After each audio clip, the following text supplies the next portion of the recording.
شاید آپ کو معلوم ہے یا نہیں، کچھ عرصہ پہلے تک دنیا میں ایک ایسا ملک بھی موجود تھا جو غربت اور بنیادی سہولتوں کے مسائل کے ساتھ ساتھ صحرا سے گھرا ہوا تھا، کہ تب اس ملک کے باشندے بنیادی سہولتیں نہ ملنے کی وجہ سے اس کنٹری کو چھوڑ کر دوسرے کنٹریز کی طرف جانے لگے۔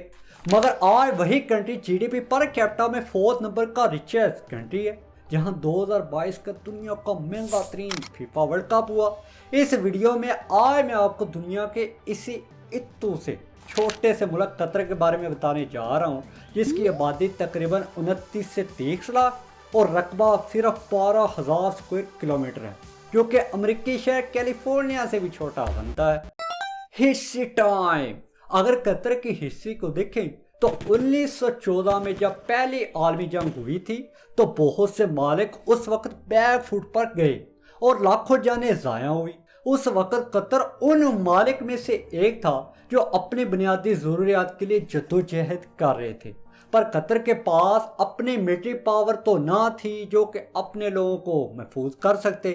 پھر قطر نے برطانیہ کے ساتھ ایک معاہدہ سائن کر لیا، جس کے مطابق اگر قطر پر کسی بیرونی طاقت نے حملہ کیا نا تو برطانیہ قطر کو کسی بھی بیرونی خطرے سے بچا لے گا، اور بدلے میں قطر 75 سال تک برطانوی حکومت کے زیر سایہ ہی رہے گا۔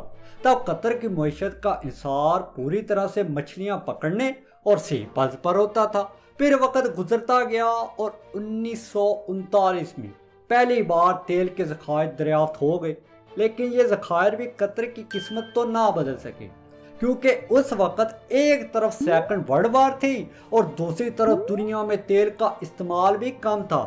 مگر سی پز کے کام میں جاپان مسلسل ہی آگے بڑھتا چلا گیا تو قطری لوگوں کی مشکلات مزید بڑھتی گئی۔ مجبوراً یہاں کے لوگ قطر چھوڑ کر دوسرے ممالک میں جا رہے تھے، اور 1945 تک قطر کی آبادی صرف 50,000 رہ گئی تھی۔ اچھے دن آئیں گے۔ پھر آتا ہے وہ ٹائم جب 1971 میں مشرقی پاکستان کو علیحدہ کرنے کے لیے انڈیا پاکستان سے جنگ تو لڑ رہا تھا۔ یہ سال بنگلہ دیش کی علیحدگی کی وجہ سے پاکستان کے لیے تو اتنا اچھا نہ گزر تو خیر اب بھی پاکستان کے لیے کچھ اتنا اچھا نہیں رہا، مگر وہ سال قطر کے لیے چاروں طرف سے خوشیاں لے کر آیا، کیونکہ انہی دنوں میں قطر سے انگلینڈ کے جھنڈے اور برٹش راج کا مکمل طور پر خاتمہ ہو گیا تھا۔ تو اسی وقت ان کے ہاتھ نارتھ فیلڈ کا ایک خزانہ لگ گیا جو قطر کی آنے والی نسلوں کو پیسوں سے مالا مال کرنے والا تھا۔ لیکن جناب اب عشق کے امتحان اور بھی تھے۔ اس دہائی میں قدرتی گیس کی مانگ زیادہ تو نہیں تھی، کیونکہ 1970 کی دہائی میں گیس کو صرف گیس پائپ لائنوں کے ذریعے ہی پہنچایا جاتا تھا۔ اوپر سے بڑا مسئلہ یہ تھا کہ جہاں گیس کی ڈیمانڈ ہوتی تھی قطر ان جگہوں سے کافی دور تھا۔ پھر 1996 میں امیر حمد بن خلیفہ الثانی نے اپنے ہی والد کے سوئٹزرلینڈ چلے جانے کے بعد بغاوت کر دی۔ اس بغاوت نے قیادت بدلی اور قطریوں کی قسمت بھی۔ اب پوچھو وہ کیسے؟ وہ ایسے کہ نئے امیر نے لیکویفیکشن جیسی نایاب ٹیکنالوجی میں انویسٹمنٹ کی جو نیچرل گیس کو لیکوڈ میں بدل دیتی تھی، لیکن ایسا کرنے کے لیے قدرتی گیس کو 161 سیلسیس کے ٹمپریچر پر ٹھنڈا کرنا پڑتا تھا۔ قطر نے دور دراز کے مالک کو ایل این جی کی ڈیمانڈ کو پورا کرنے کے لیے ان ٹیکنالوجیز کو تیار کرنے کے لیے پیسہ بھی لیکوڈ کی طرح ہی بہا دیا۔ فائنلی پھر گیس کو تیل ہی کی طرح بڑے بڑے بحری جہازوں کے ذریعے ٹرانسپورٹ تو کیا جا سکتا تھا۔ اب نیکسٹ کیا ہوا ہوگا وہ تو آپ خود بھی اندازہ لگا سکتے ہیں۔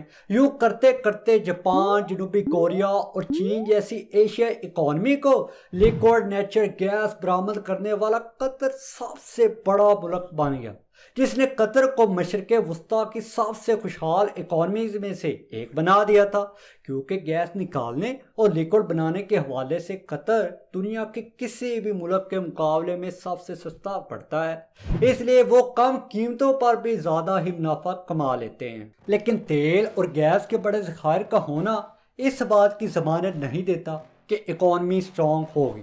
مثال کے طور پر وینزویلا اور شمالی کوریا کو ہی دیکھ لیں۔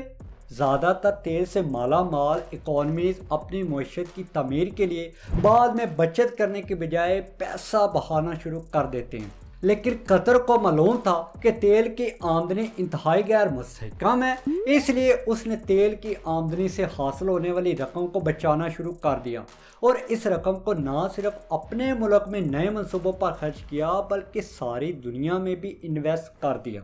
انہوں نے خود کفیل ہونے کے لیے حماد پورٹ اور پھر ڈیری فارمنگ پر $700 ملین خرچ کیے۔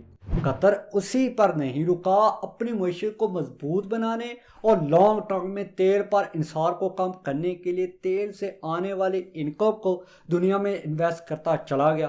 اسی لیے انہوں نے قطر انویسٹمنٹ اتھارٹی کے نام سے 2005 میں ایک ادارہ بنایا۔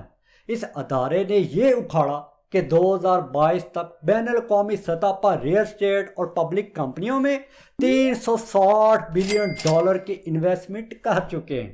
بس یہی فرق ہے قطر اور قدرتی وسائل سے مالا مال دیگر غریب اکانومیز میں۔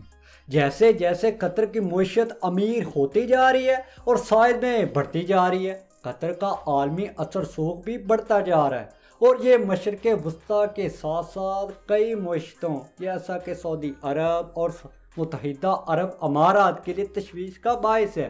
اسی وجہ سے تو سعودی عرب اور متحدہ عرب امارات نے 2017 میں قطر پر ٹیررسٹ گروپس کی فنانسنگ کرنے کی حوالے سے ان پر اکانومی پابندیاں لگا دی تھیں، مگر قطر کو تو اس سے کوئی خاص فرق نہیں پڑا۔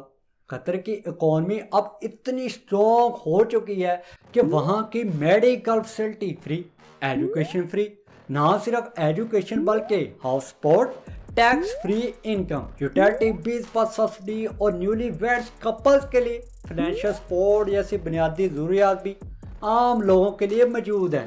جبکہ وہی دنیا کے دوسرے ممالک یا پاکستان کا جائزہ لے لیں تو گیس اور پٹرول کی قیمتیں یہ اونچی، دیکھ رہے ہو نا، یہ اتنی اونچی ہیں۔